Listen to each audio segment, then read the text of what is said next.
You. All right, welcome everybody. On behalf of the National Child Passenger Safety Board, thank you for joining us for We Are Here to Help, Understanding Technician Proxy and Mentoring Roles. This webinar will dive into the technician proxy and mentoring roles for child passenger safety technicians and instructors. Both roles can play an important part in recertification and the sustainability of CPS programming. Today's speaker is the National Child Passenger Safety Board Certifying Body Representative and Safe Kids Worldwide Director of Occupant Protection, Cass Herring. I am Brittany Lombard, the Child Passenger Safety Advocate on the National Child Passenger Safety Board. We do have planned time to answer your questions at the end of the presentation, so please enter your questions in the Q&A box.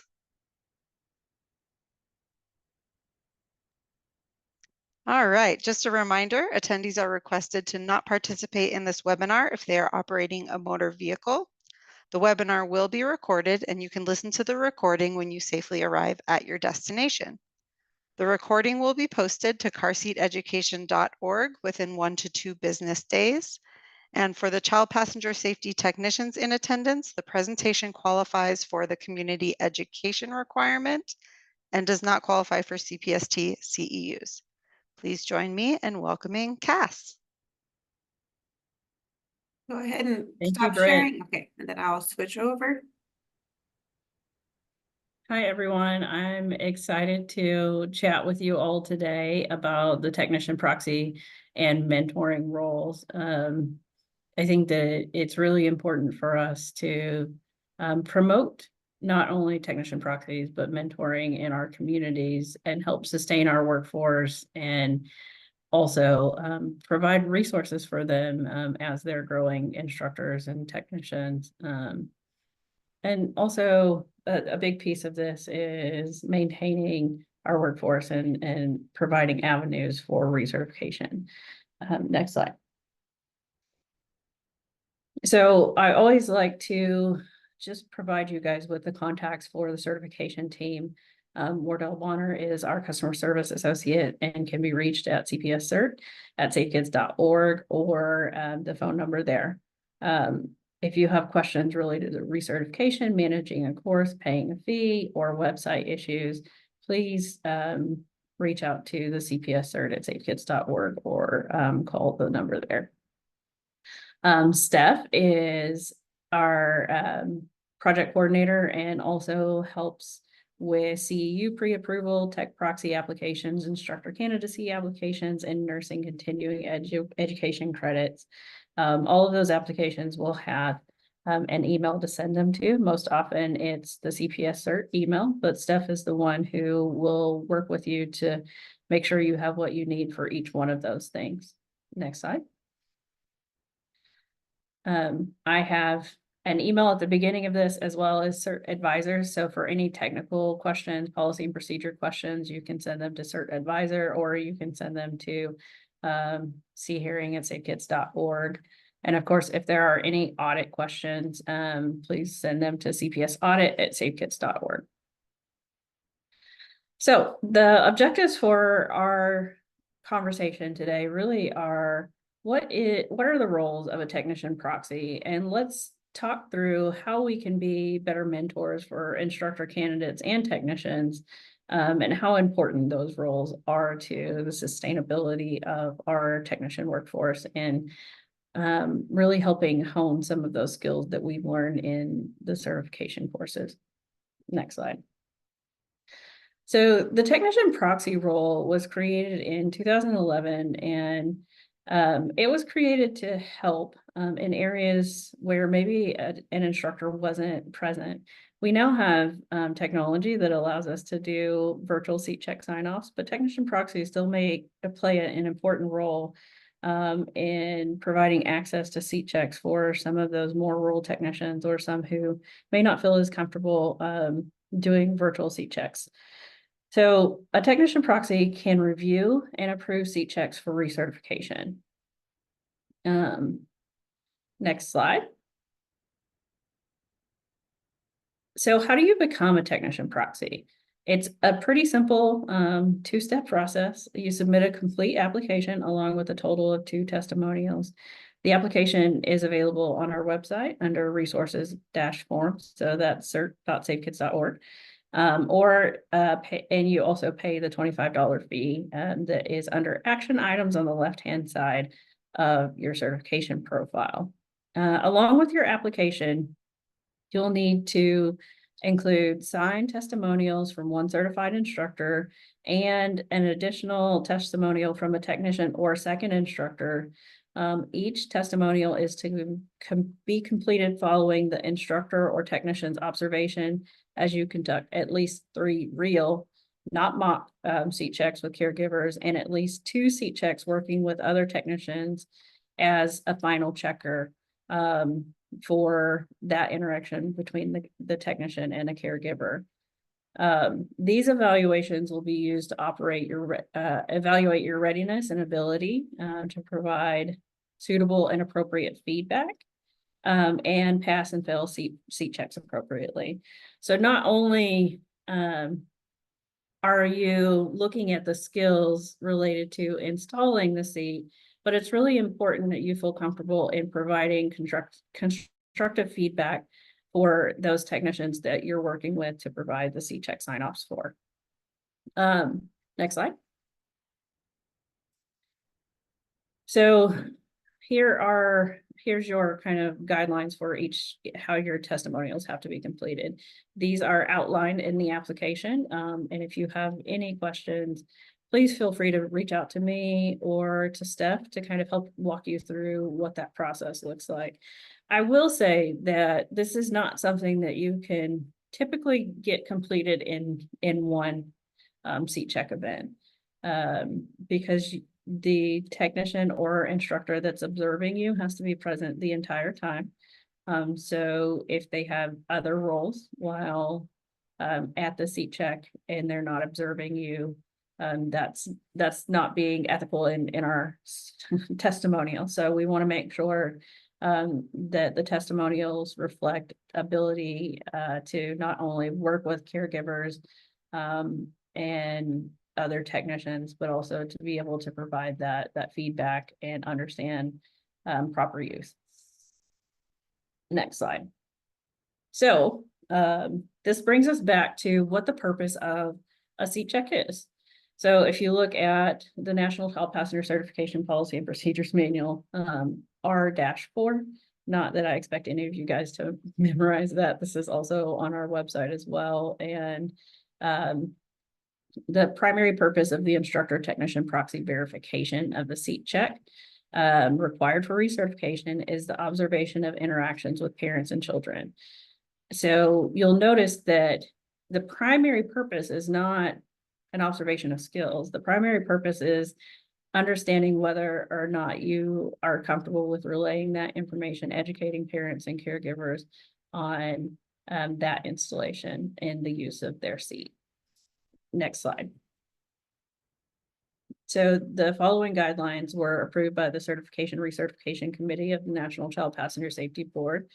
During a seat check, it's always best practice to have the child present. And we know that may not be possible, but that is the best practice recommendation. And instructors and technicians are strongly encouraged to make every effort to do an actual safety seat checkup. And this is also in our policy and procedure manual and can be found at the link below. Next slide. So when we're looking at seat check verifications, we have a good, better, best approach. So good is the CPST adjusts and installs the seat with a doll, and then they're asked questions about the installation and education they would provide, and they may be asked to demonstrate the installation or use of the harness. If a caregiver is not available in the better scenario, the instructor technician proxy may choose a mock scenario where a colleague acts out as the part of the caregiver. And the best practice option would be observing interactions and education with caregivers. And it's the best way for an instructor or technician proxy to assess communication and technical skills of the tech/instructor. Next slide. after you're finished with seat checks, it's strongly encouraged that you enter them on your profile. And that's good for not only the person who's checking off the seats, but also the technician, so that they don't have to go back and remember when they perform those. Whether you're performing real or mock scenarios, the verifying instructor or technician proxy must feel confident in your ability to communicate accurate information to a parent or caregiver and double check that the installation and paperwork are correct. This goes back to when you are thinking about becoming a tech proxy, being comfortable in saying, you know, I don't feel comfortable in signing off on this seat check. We can work together to get to a point where we do feel comfortable, but you have to be able to say that you don't. And in a real or mock seat check, the actual vehicle must be used for seat checks, sign-offs. So we cannot use demonstrator seats for this. They have to be performed in an actual vehicle. Next slide. So we'll have some time for questions about technician proxies in a little bit. I think that looking at the primary purpose of a technician proxy is to help serve as a bridge in an area where you might not have access to an instructor. But once an instructor signs off on somebody becoming a tech proxy, it's also important for them to continue to work with that person to ensure that they're maintaining their skills as well. Moving on to mentoring. Mentoring is very important in every aspect of what we do. I reach out to people who train me or people who have been in this field for much longer to ask questions all of the time. And I think that it's important to feel like we have a supportive community to go to help find answers when we're not quite sure. And I think that being a mentor is an important role for all of us to play. So when we're being a mentor for instructor candidates specifically, our roles and responsibilities include sharing knowledge and experience and assist in the development of another professional. It enhances our own communication and leadership skills acting as a mentor for an instructor candidate. It also allows for us to invest in sustainability and give back to the profession and enable another professional to reach their goals. Next slide. When an instructor candidate comes to you, it's really important that we're working to support the instructor candidate and have clear lines of communication, provide clear expectations at the beginning of the working relationship, be able to provide candid, constructive feedback, maintain confidentiality, be accessible, and listen actively to the candidate. When we're talking about being accessible, it's not that you have to be at the beck and call, but have a pre-planned set of meetings before you actually come to the course where the candidate is going to do their instructor candidacy. Setting aside time to answer questions or to practice their module or to practice an activity that they're scheduled to teach, so that way we can provide guidance along the way. Next slide. Also in supporting an instructor candidate, it's important that we promote responsible decision-making, thinking through the problem before arriving at a decision. I like to understand an approach to a question whenever I'm learning. And so I feel like supporting our technicians and instructor candidates in this way, encouraging them to think through what the answer is, and then coming back to have a conversation afterwards. Act as a role model. And I think we use that word role model quite often, but I think this is important when we're looking at policies and procedures, when we're looking at holding the course according to how it was intended to be held, making sure that you teach people where resources are, that you help them understand why decisions are being made or what the next steps are in the course. Knowledge and experience are very valuable in this field. And I think that we've all learned a lot of things from hosting courses and events and working with parents and caregivers. So sharing that knowledge is a good way to help encourage a new instructor or instructor candidate. Discuss appropriate ways to communicate with technician candidates and fellow instructors. We all have different communication styles. Some people prefer direct communication. Some people prefer written communication. Some people prefer just a quick chat. But making sure that we're all on the same page will give the mentor and the instructor candidate the best experience for going through their candidacy. Next slide.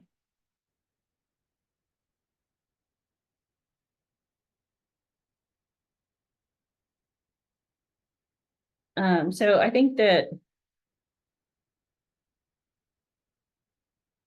taking our role seriously as a mentor is really important. And so helping your candidate develop technical and communication skills in the delivery of the curriculum is really important. I think that we want to make sure that we're practicing those skills as we're working with the technician candidates.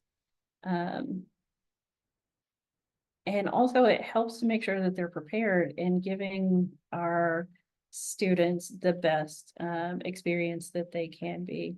We know that our instructor candidates are required to teach at least 5 hours of a course and set up an activity. So the more prepared that they are, and the more that you're working as a team, the better skills your potential candidates will have coming out of that class.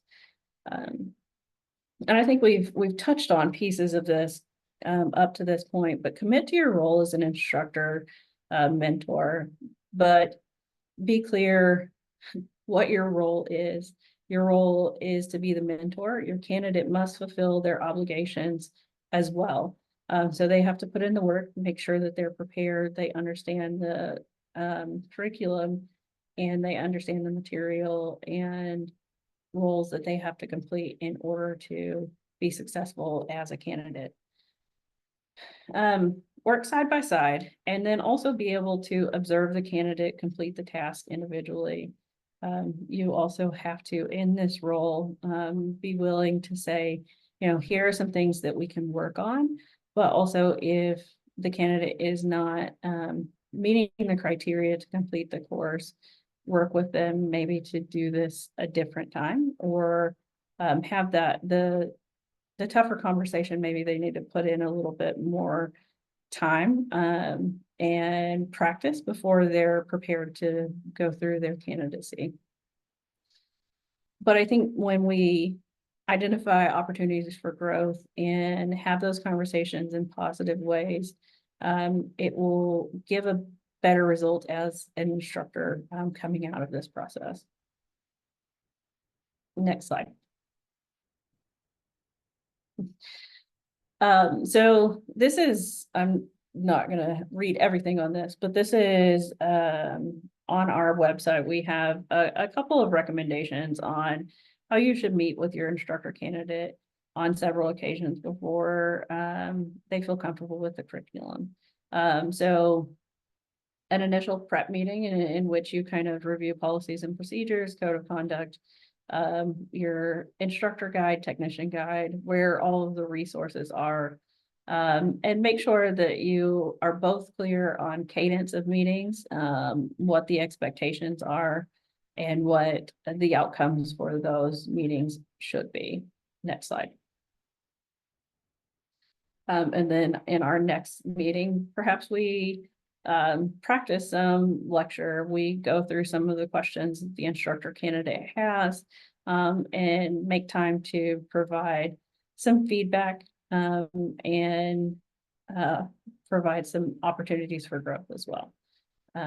Next slide. So you'll have kind of a final prep meeting, and maybe you want to meet more than 3 times, and that's fine. Just to kind of wrap up and ensure that both your mentor is prepared and your instructor candidate is prepared to deliver the materials, and they're clear on what the expectations are of them, and how they'll interact with the other members of the instructor team. Next slide. So during the course, it's also really important to continue to mentor our instructor candidates. We should meet with the instructor candidates after each assigned module or hands-on activity to provide feedback, to encourage them for things that they have done well. It may only take a few minutes, but it's always a helpful thing instead of waiting for the end of the day.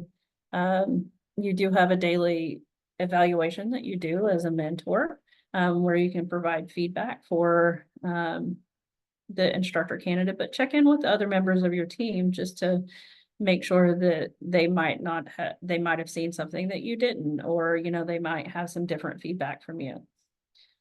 And continue to provide encouraging feedback as you go. Next slide. So I think that, a lot of us do a really good job of helping our instructor candidates through this process, and instructor candidates that live in our area and maintain that residence. We do a pretty good job of staying connected there, whether that's inviting them to teach or working in events or community education. But I think that it's really important that we maintain that relationship after instructor candidacy. I don't know about all of you, but it took me a while to be very familiar with all of the content and be confident in being able to present it. And I think that that's the end goal. And some of our instructors teach a couple of times during their certification cycle, and some of our instructors may do this as a vocation and teach a lot more. So I think encouraging people to review anytime that they're teaching with you on your team, but also providing them updated resources, making sure that we have the current glossary of terms, and that we're providing the most recent version of our curriculum. And even if that's, doing an additional meeting before your instructor meeting, or just doing some check-ins with new instructors, it's really important to maintain that communication and to explain the processes. I will say that when I was learning, I became a lead instructor pretty quickly because that was part of my role at that point.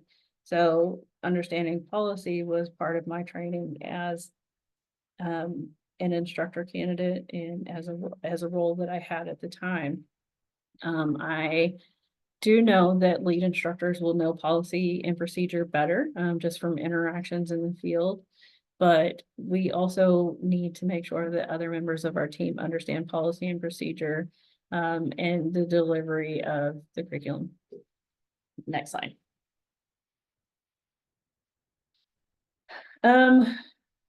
So I think we can probably do some answers in the chat here, but if a CPST you're not familiar with approaches you about being a potential mentor, they have not started the IC process, but have shared they have been an active CPST for 10 years and had recently moved to your state. They have scheduled flexibility and are eager to contribute more as a CPSTI. What are a couple of questions you might ask them, or some thoughts you might provide to them before, starting to include them in your child passenger safety team or your instructor team?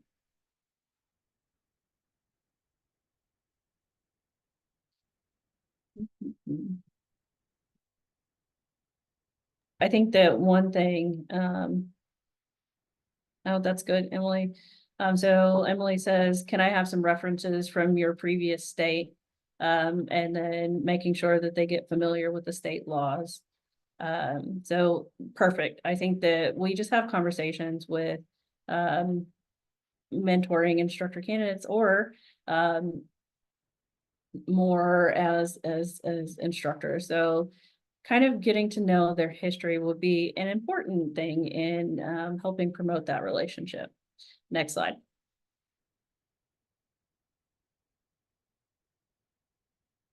And Tracy says to invite to a seat check event and get a one-on-one appointment.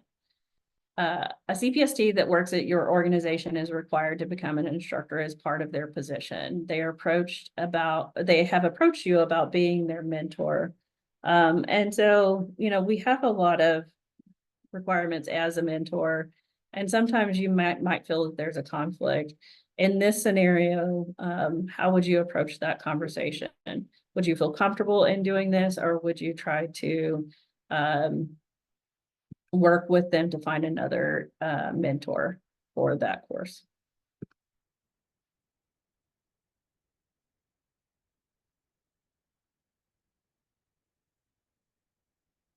And I think that, if you are ever in a situation where you feel like it might be something that is related back to your job, and want to make sure that there's no appearance of favoritism or anything like that, to err on the side of caution, and work with them to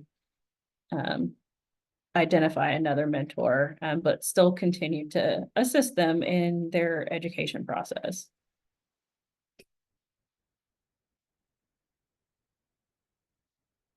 Good job. Okay, next slide.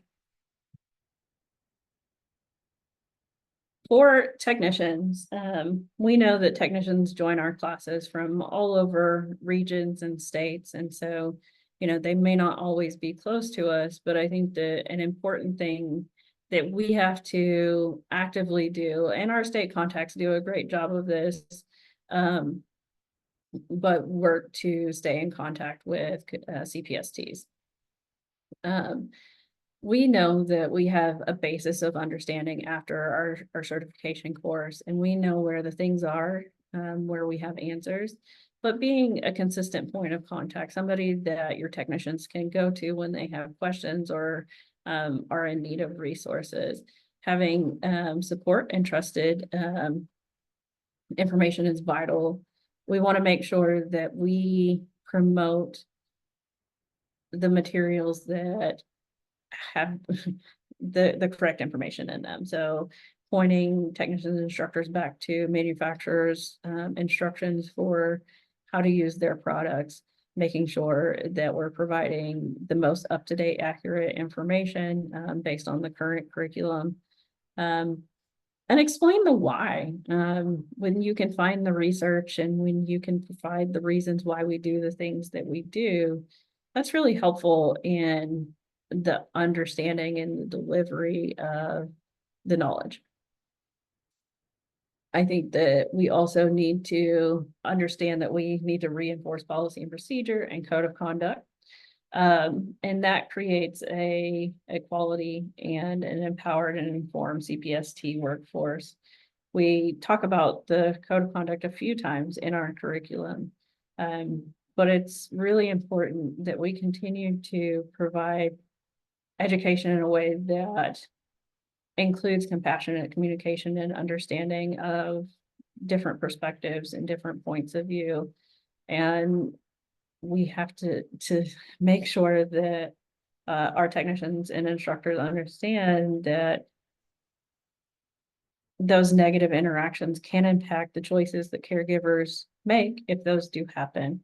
And so as mentors and role models in this space, it's important for us to hold that high standard and exhibit that high standard as well. Next slide. And encourage networking. When I began as a technician, I had a service area of about 10.5 counties in Southeast Oklahoma. It's about the size of Rhode Island, and I had a few technicians around me, but not a ton of close ones. And I feel like I could have benefited a lot in a program that size from having a few additional sets of eyes on the seats and just some people to bounce ideas off of. My instructors for my courses were great. So when I did have questions, I would reach out to them, but they live 4 hours away.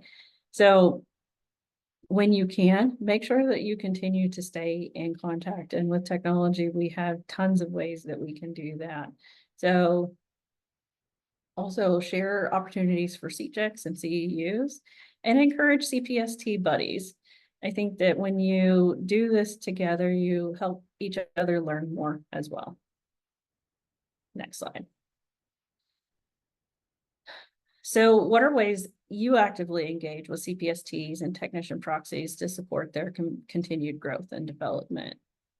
I think even just letting people know about events is an important thing, or new rulings that come out about car seats or new technology.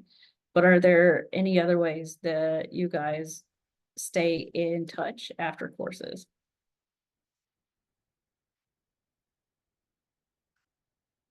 Okay. Marla says she sends out emails with CPS updates and CEU opportunities. That's very good. Quarterly newsletters. So putting everything in with links to resources, to CEUs, to updates, that's fantastic. All right, great. Next slide.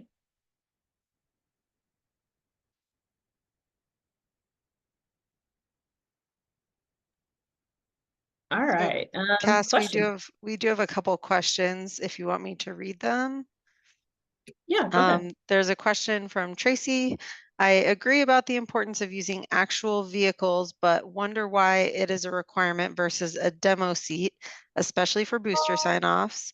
Hospital settings impossible unless tech goes to a vehicle.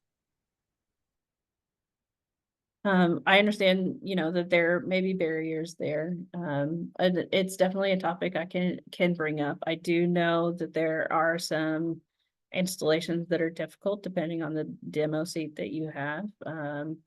Especially when you look at tethering or, the availability of a demo seat to have a tether. I think parts of that also is being able to navigate a vehicle and if there are any different types of seatbelt systems or any different types of shapes of seat, to be able to relay that back to the caregiver and understand how to either change seating positions or make sure that the vehicle seat and the car seat are compatible. I will say that, that has been a part of that rule for a while, and I'm happy to ask those questions, but that's the way that the policy is at current. Thank you. And then there's another one actually in the chat about verification of seat checks. It says it could become subjective regarding the types and depth of knowledge or questions that are asked. Some instructors may be more relaxed, looking just for skill versus other instructors. And has anyone given thought to standardizing a set of skills that we need to observe and putting it onto a check form that each instructor must use so there is a standard form to evaluate every technician? Yeah, so I think right now we're in the process of assessing the entire certification program. You'll start to see in the next 6 months to year changes to some of these processes. And I think that that's, a valid recommendation for when we don't have, when we're looking at a good, better, best model and making sure that we're performing this in a standard way, kind of like the skills that we do, or we aim to have the standard skills in our certification delivery. Excellent, thank you. There is another note that I was just going to share, and I believe this had to do with one of the mentoring scenarios that you had brought up. A new technician that maybe moved to another state, wanted to become instructor, and someone had commented that they could help with a course as a tech or a course assistant, which I think is a fabulous idea. It's a really great way to gauge skill. That is fantastic. I think that even if they have already completed their course assistant, and inviting them to come see how your team works is an important piece in um, working with the candidate and ensuring that they're as prepared as they can be to be successful in that process.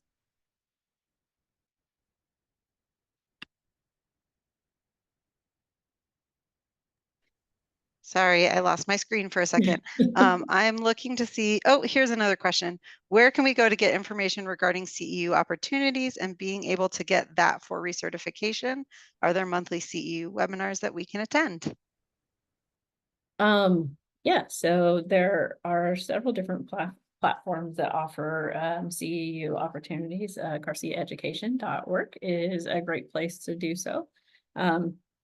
Training at safekids.org as well. We will be retiring those CEUs that are there shortly, and then also implementing new CEUs.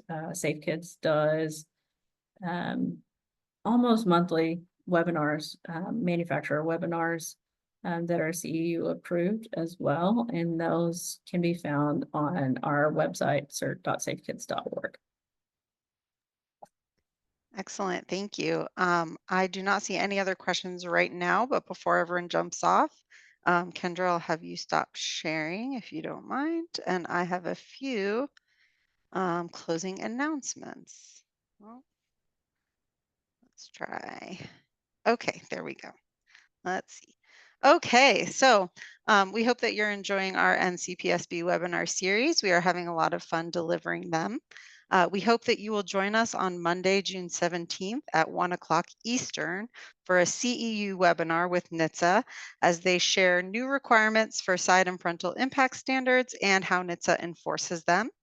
Visit cpsboard.org/webinars to register or scan the QR code on your screen.